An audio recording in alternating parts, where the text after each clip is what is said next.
guys, it's Haley from 708 Customs, and I'm going to talk to you about Cricut Design Space today. I know a lot of people that have got a new Cricut and they are still a little bit confused about how to work Design Space. So I'm going to go over a few points and then go over a few tips and tricks within those points to hopefully help you out and get you started.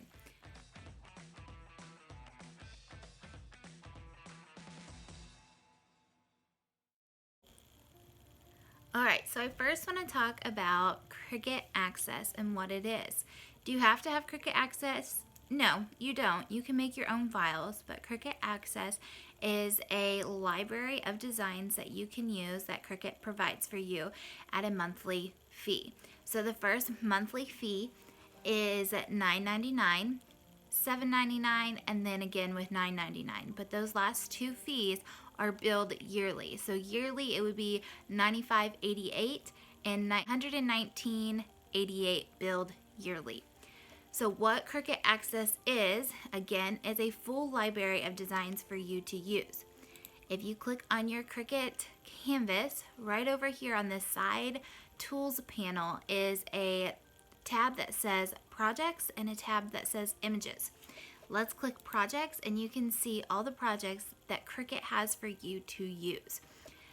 You can scroll down, you can search. They have them set here by category. So if it was Easter time, Christmas time, birthdays, anything that you can think of, they probably have a project for it.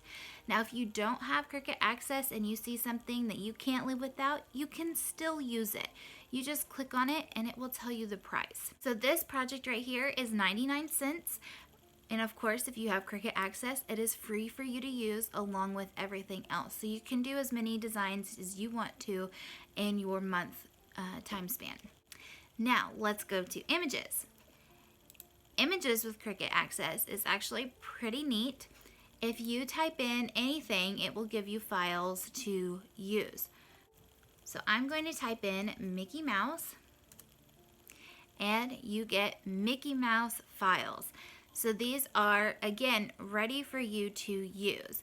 And if you don't have Cricut Access, they have the price listed right there so you can use them. The downside about having Cricut Access, if you decide to buy a different type of machine, so Silhouette, a big plotter, if you decide to do this as a business, you can't take these files and use them with your other machines. These are strictly for Cricut users. Now that we've touched base on Cricut Access, let's talk about uploading your own images. So to do that, you're going to go over to that same panel bar and click the Upload tab. After you click that, if you have images already uploaded, you're going to see them here. If you have to upload it multiple times or you just have it multiple times like me, you can click this information button and delete those. It's going to ask you, are you sure you want to delete this? Yes. And then it disappears. So now to upload your image, you're going to hit Upload Image, Browse, type in what file you want if you know what it's called. If not, just make sure you find the right file that you're wanting and hit Open. Once it opens, it will have this transparent background on here if it is a SVG file. If it's not an SVG file and maybe you have just a black and white image that you found off the internet, you can edit those. It has a background eraser.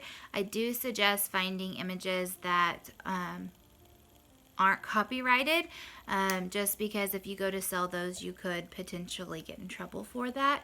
And then you want to make sure that you save this under a name that you're going to remember, because again, you can look at your old uploads, and if you type in football or basketball, it will pop those right up for you.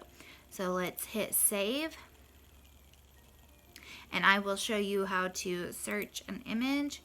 So you'll click view all, and if you are doing something with football, let's just look that up. I have a few with football in them, so these are all of my football images. And to put something to your canvas, all you have to do is click and it will show up right down here in the bottom. You can select multiple and all of those will show up, or you can unselect them and then insert image. Once your image is inserted, you can change its size. Also, if you design your own files and you design pieces, they will show up in the layers panel piece by piece. Of course, you can weld these together so it is one continuous piece, but this is what my file looks like as of right now. So to make it larger, you can drag these arrows here and it is locked, so it will be proportionate. If I want to unlock it, I can do that here or up here. Click that that lock button to unlock, and you can make it unproportionate. And if you know what size that you want your image, you can click that in right up here. So let's talk about text. To add a text to your canvas, all you have to do is go over to that same tools panel and click text and add whatever text that you want to. So this is going to be Cricut's default font. To change this, all you have to do is go up to fonts and click the down arrow. This is going to separate it into all your fonts that are on your computer or that you have access to use, your system, which is just your computer, and then Cricut. To use these fonts, it's $4.99 per font, or if you have Cricut Access, they are free for you to use. If you'd like to see a video on how to upload free fonts to your computer, leave a comment and a like down below. I'm going to select one of these fonts to show you. I'm going to select a cursive one because this is something that I see that is a little pet peeve of mine. So cursive fonts normally show up spaced apart. To get the letters to attach again, all you have to do is come up here to letter spacing. If you hit the down arrow, your letters are going to get closer. If you hit the up arrow, they're going to go further apart. So click that down arrow until you find the perfect spacing for you. Sometimes it doesn't always work, so you will have to ungroup and physically move that letter by hand. Go to weld this together, you will not be able to unweld it. Once you weld it, it is there. So my advice for you is just to attach the file for now until you know that that's exactly how you want those letters. And then when you're done, before you make your project, then weld it. And that will save you a bunch of time editing your project. So another cool thing that they have now that they didn't have when I first got my Cricut is the curves panel. The curve panel is right here. You can curve your letters down or up, but if you do this, I will suggest to use this letter spacing again just to make it look a little bit more put together. And then also you can make those bigger or smaller to fit your project. Another thing that I want to tell you about is if you double click on your font, that is how you change if you have a misspelled word or want to add text to that line. Double click on that and you can edit from this box here. And of course, a line is if you have more than one line, like a paragraph.